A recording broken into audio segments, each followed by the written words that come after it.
안녕하세요, 백다마TV의 백송호입니다. 요즘에 SNS상에 영상 하나가 되게 좀 핫하더라고요. 뭐냐면은 자녀 명의로, 그러니까 사실은 자녀를 피보험자로 오랜 시간 동안 연금을 받을 수 있다, 내가 받다가 자녀가 받을 수 있거든요. 그래서 이게 연금 가입을 할 때 정말 어마어마한 꿀팁이다, 이렇게 해서 영상이 엄청 퍼져나가고 있는데 사실은 엄청난 맹점도 있어요. 그래서 이 방법이 사실 그다지 그렇게 실효성이 있지 않거든요. 그래서 왜 그런지 그 이유를 좀 설명드릴까 합니다. 자, 보통 노후 준비를 위해서 개인연금을 준비할 때 대부분은 계약자와 피보험자가 부모죠. 그리고 수익자도 당연히 부모입니다. 자, 그런데 개인연금 중에 이 보험사 상품은 이 피보험자를 딸로 할 수가 있어요. 딸이 뭐 성년이든 미성년자든, 미성년자가 가입을 할 수 있는 연금이라면은 이 피보험자를 자녀로 둘 수가 있거든요. 그러면 이게 어떠한 혜택을 일단 가져오느냐? 자, 일단 보통은 부모가 가입을 하고 부모가 연금 개시를 하면은 65세에 연금 개시를 한다. 그러면은 기대 수명 100세를 기준으로 봤을 때 35년간 돈을 받을 수가 있죠. 물론 이게 또 만약에 개인연금 중에서 100세 보증지급형을 선택을 하신다라면은 중간에 뭐 80세 사망을 하더라도 나머지 20년 동안은 내가 받던 연금이 상속인한테 지급이 됩니다. 그리고 또 종신연금이기 때문에 쭉 내가 계속 살아있어요. 100세가 넘었어, 막 120세 130까지 살아, 그럼 계속 나와요, 종신토록. 자, 그런데 이 개인연금의 피보험자를 자녀로 둔다라면은 그냥 단순하게 생각을 하면 이런 효과를 얻을 수가 있는 거예요. 개인연금은 45세부터 연금 개시를 할 수가 있거든요. 자, 그러면은 자녀 나이 45세부터 연금을 계속 받습니다. 쭉 받아요.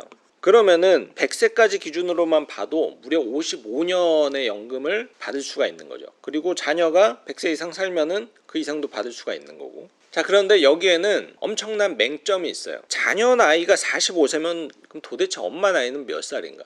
엄마 나이 80세예요. 80세. 그러니까는 자녀를 피보험자로 두고 이걸 연금으로 가입을 하면은 이 연금을 언제 타? 자녀 나이 45세인데 그때 부모님의 나이는 80세라는 거예요. 살아는 있을란가 모르겠어. 생각을 해봐야 되는 문제인 거죠. 개인연금 언제 필요하냐? 사실은 55세, 60세 이럴 때부터 개인연금이 필요할 가능성이 높죠. 공적연금이 나오기 전에 내가 퇴직을 하거나 소득의 공백이 생기면은 이 개인연금으로 커버하기 위해서 개인연금을 준비를 하는 건데, 근데 이 개인연금이 80세에 개시를 할 수가 있다? 이게 자녀 나이 45세로 생각하면 되게 빨리 연금 개시를 해서 오랫동안 받을 수 있구나, 이게 그냥 간단하게 생각할 수가 있는 문제인데, 근데 사실은 내 나이로 대입을 해보면은 80세까지 기다려야 된다라는 거죠. 그래서 80세부터 받다가 수익자 내가 받다가 내가 죽으면은 자녀가 그 연금을 이어서 받게 되니까 얼핏 그냥 들었을 때는 굉장히 좋아 보일 수는 있지만 현실적으로는 연금 개시 나이가 정말 너무 딜레이가 될 수가 있다라는 거예요. 자, 그러면은 피보험자를 부모 그리고 자녀로 했을 때 연금액의 차이, 총 수령액의 차이, 요것도 좀 살펴볼게요. 엄마 나이 40세, 딸 나이 5세 기준으로, 그리고 5천만 원을 일시에 가입을 한다라고 가정을 할게요. 그리고 공시율 연금 기준으로 했습니다. 이게 투자가 되는 연금은 수익률에 따라서 워낙 편차가 심하니까 일반적으로 이런 형태로 가입을 하게 되죠. 계피 수가 다 부모인 경우, 그러면은 25년간 현재 공시율로 굴렸을 때 5천만 원이 9,500만 원 정도로 늘어납니다. 그리고 이때부터 연금 개시를 하게 되면 현재 공시율이 유지가 된다라는 가정 하에 연금액이 1년에 381만 원 정도씩 수령하실 수가 있어요. 25년 뒤부터 받을 수가 있죠. 자, 그런데 피보험자를 우리의 사랑스러운 딸로 했다. 그러면 당연히 연금 적립액은 1억 3천만 원 정도로 훨씬 더 커집니다. 당연하죠. 왜냐면은 딸이 45세가 되려면은 40년을 굴려야 되거든요. 위의 사례는 25년을 굴리는 거고. 어쨌든 이게 커지기 때문에 연금액도 418만 원으로 더 커집니다. 근데 생각보다 이 두 개 차이가 많지는 않죠. 왜냐? 이 연금은 45세부터 개시를 하기 때문에 보험사의 입장에서 봤을 때 이 사람이 100세까지 살면 무려 55년간 지급을 해줘야 돼요. 그래서 이 돈을 그냥 쉽게 생각하면 55년간 나눠서 지급을 해주는 계산을 해야 되는 거고, 위의 사례는 65세 개시를 하기 때문에 100세 기준으로 보고 한 35년 동안 지급을 해줄 거다라고 생각을 하고 이 금액을 쪼개주기 때문에 위에 게 나누기가 더 적으니까 연금액이 이 두 가지가 연금 적립액 차이에 비해서 비해서 생각보다 그렇게 크게 차이가 나지 않습니다. 물론 이 연금은 55년 동안 받는다라고 가정을 하면은 이렇게 케이스 1은 총 1억 3천만 원을 받을 수가 있고, 자녀가 피보험자로 한 케이스는 2억 2천만 원, 총량은 엄청나게 늘어나지만 부모가 받는 연금은 사실 그렇게 크게 차이가 나지 않을 수가 있다라는 것을 알아두셔야 돼요.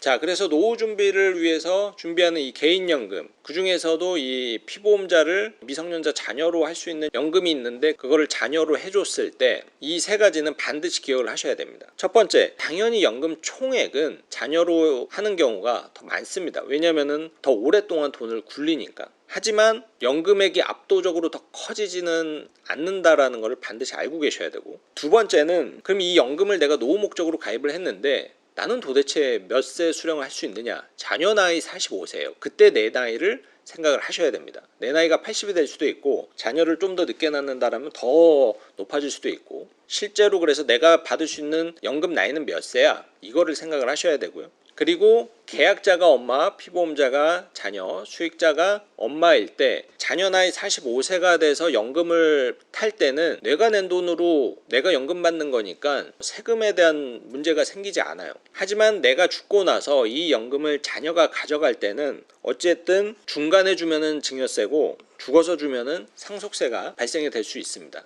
물론 얘는 또 이 정기금 평가라는 걸 해가지고 세율이 조금 낮아지기는 하지만 이게 예전만큼 그렇게 크게 효과가 있지는 않아요. 자, 오늘은 온라인상에서 뭔가 되게 획기적인 방법이다라고 해서 이렇게 돌아다니는 영상을 의외로 좀 적지 않은 분들이 저에게 문의를 주셔가지고 제가 설명드렸던 내용을 이제 영상으로 담아봤거든요. 많은 사람들이 50년 이상 연금을 그러면 수령할 수가 있겠구나, 그러면 이게 엄청난 메리트네, 왜냐면 내가 받다가 내가 죽으면 자녀가 받는 거니까, 이거를 되게 좋게 생각을 하시지만 현실은 나는 80세 이후에 연금 수령을 하게 될 가능성이 높다라는 점을 딱 말씀을 드리면은, 이게 정말 돈이 많아서 다른 연금들도 다 있는 상황에서 자녀에게 뭔가 증여 상속의 목적을 갖고 이렇게 한다라면은 굉장히 좀 절세 효과가 있는 플랜이 될 수도 있겠지만, 내 노후 준비를 하는 데 있어서는 사실 그렇게 효율적이지 않은 방법이구나 라고 다 그러고 이제 대답을 하시거든요. 그래서 이거를 좀 더 많은 분들이 잘 이해를 하셨으면 좋겠다라는 마음에 오늘 내용을 공유를 해봤습니다. 오늘 영상은 여기서 마무리하도록 하고요. 오늘 내용 도움 되셨으면 좋아요와 구독 눌러주세요.